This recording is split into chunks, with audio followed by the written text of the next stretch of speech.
As we take a look at some of our national and international headlines for Thursday, August 24th, 2017. First and foremost, did you hear about Typhoon Hato? This happened in the Hong Kong area. It has left a deadly trail. About 7 people for sure confirmed dead in Macau and Hong Kong. Actually, in Macau, the casinos have been using backup generators. That's how dire the situation is. A suicide bomber in Helmand province in Afghanistan killed a number of civilians. Actually, the car packed with explosives apparently was targeting police. However, there were a number of children nearby in a mosque that were studying that were also injured by the explosion. Donald Trump had a rally on Tuesday in Phoenix, and it's interesting because depending on where you were in the rally and what you may have seen, you're going to have a different perspective of it. Obviously, I was not there. All I have seen is what's been published on different online forums. One is on Twitter, where you see a protester being shot in the groin with a rubber bullet. Yes, there were protests that happened outside that turned violent. On the inside, Donald Trump told the people that were there that there was nothing going on outside.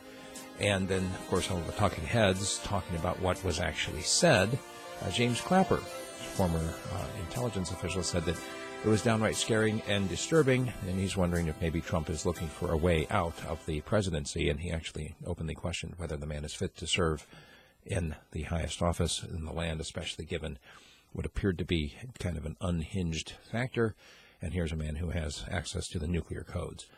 Speaking of nuclear codes, looks like North Korea is pushing forward with the development of more missiles and a more defined nuclear tip. Also, the head of the U.S. Navy's 7th Fleet has been relieved of duty after these 2 deadly warship collisions in the last 2 months. Actually, if you go back to January, there have been 4 different major incidents in that area. A couple of the other ones were groundings.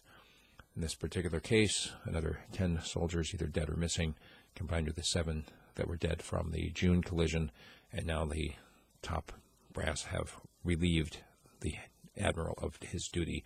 In Saudi Arabia, a 14-year-old who was filmed dancing to the Macarena was arrested. That'll be my subject of commentary today. And the Pravda newspaper in Russia publishes a story comparing the removal of monuments in the United States to the removal of monuments when the Soviet Union fell. It's kind of an interesting look at it in terms of the perspective of why the memorials to soldiers in some cases were removed. And then, of course, as always, there are many more stories than we have time for. If you'd like to get the 30 to 40-minute version, I do that for my subscribers, and it's audio form, so you can listen to it on your way to work. Check it out at radiofreespeech.com.